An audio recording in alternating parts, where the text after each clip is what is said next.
Julien, on met en lumière, en exergue différentes initiatives. Oui. Deux d'entre elles, on est avec Wahiba et on va parler senteur, le parfum de Patrick Suskind ou presque. Alors, Wahiba, levez la main. Ah ben vous êtes là.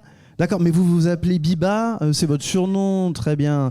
Ok, alors Wahiba, on peut l'applaudir tout de suite. Vous êtes manip en électroradiologie médicale et vous allez nous parler de l'aromathérapie. C'est parti. Nous, les manipulateurs en imagerie, nous avions à cœur d'améliorer la prise en charge psycho-émotionnelle des patients avant un geste invasif.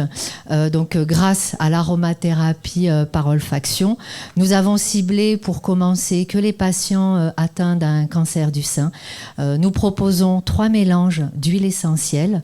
Donc, le patient choisit le mélange en fonction de sa préférence olfactive, ainsi que donc lui est administré, qui conserve et qu'il utilise à la demande tout au long de son parcours de soins.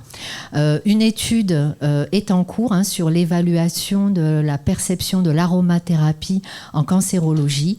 Les résultats sont pour l'instant très encourageants, une expérience très positive, très bien accueillie par les patients et nous espérons bien entendu pouvoir étendre cette prise en charge à l'ensemble des examens du département d'imagerie.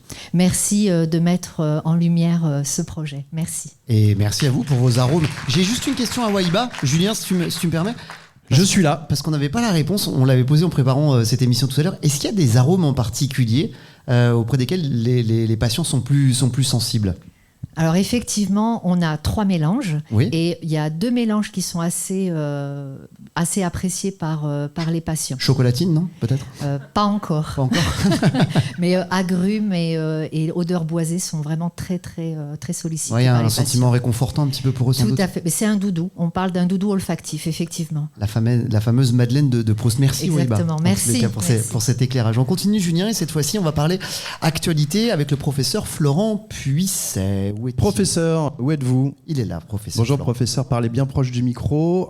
Vous êtes pharmacien gérant de la pharmacie à usage interne. Ah oui, il y a une actualité, ça c'est sûr. C'est ça. Merci, bonjour. Oui, enfin, au-delà des projets de la pharmacie, c'est un projet d'établissement. Donc, dans le cadre du projet d'extension de l'Oncopole, donc il nous appartient à nous de pouvoir répondre à la demande qui va arriver grandissante au moment de l'extension. Et donc, il faut qu'on soit prêt. Et donc, en anticipation, nous avons augmenté notre capacité de production de chimiothérapie avec la construction d'une deuxième salle salle blanche, salle de préparation des anticancéreux injectables, avec 3 robots de préparation de chimiothérapie qui vont démarrer en routine dans les prochains jours. Et en parallèle à ça, donc on a aussi une augmentation de notre salle de préparation, de stockage des médicaments expérimentaux. C'est l'ADN un petit peu de l'Oncopole, la recherche clinique. Donc en attendant la phase d'extension, donc on va augmenter un petit peu notre capacité. Et puis en parallèle de ça, donc on a aussi un déménagement de notre stock de médicaments et aménagement de nos dispositifs médicaux, puisque une pharmacie dans un établissement de santé, ça délivre aussi des médicaments classiques. Et donc on va faire l'acquisition d'un nouvel automate de stockage et de dispensation pour essayer de gagner du temps sur ce temps de dispensation, pour être plus présent dans les unités de soins et essayer de dégager du temps aux soignants pour être encore plus proche des patients. Donc voilà, la notion d'esprit d'équipe de la pharmacie au sein du projet Oncopole. Merci infiniment, merci professeur. Merci beaucoup. Pour cet éclairage. 120-180 secondes. On a un troisième binôme. Un troisième binôme. Ouais, c'est ça s'est rajouté à la dernière seconde. Ah, dis-nous tout. Et alors. c'est très bien.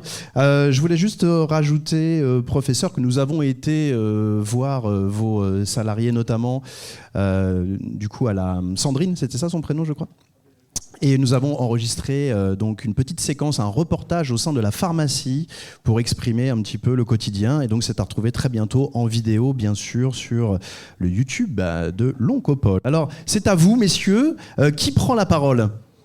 Les Alors, invités de c'est pas dernière pratique minute. si c'est tous les deux, je vous le dis. D'accord. Donc un seul. Allez, c'est parti. Présentez-vous. Vous avez entre 120 et 180 secondes pour nous raconter votre actualité. Présentez-vous. Merci. Bonjour, je m'appelle Pierre Vandeper, donc je suis médecin généticien à l'Oncopole. Bonjour Pierre. Bonjour. Alors, notre activité, elle est elle est un peu particulière parce qu'elle elle est axée sur le dépistage et la prévention, mais de manière très spécifique dans certaines familles et chez certains patients.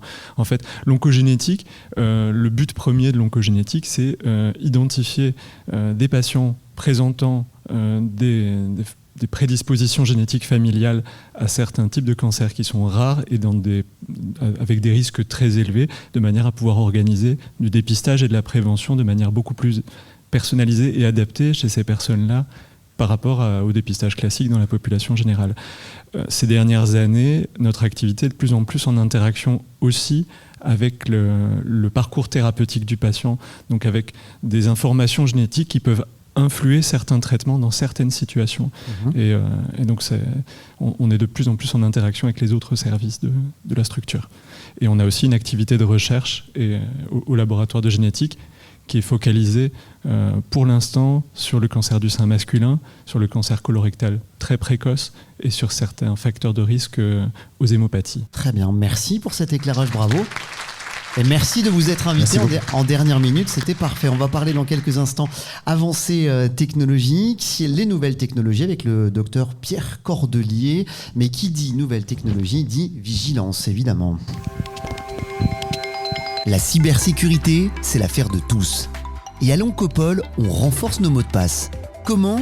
En disposant d'un mot de passe d'au moins 12 caractères, en prenant des majuscules, des minuscules, des chiffres et des symboles, et en renouvelant ce mot de passe tous les ans. Les infos et les tutos sont disponibles sur intranet.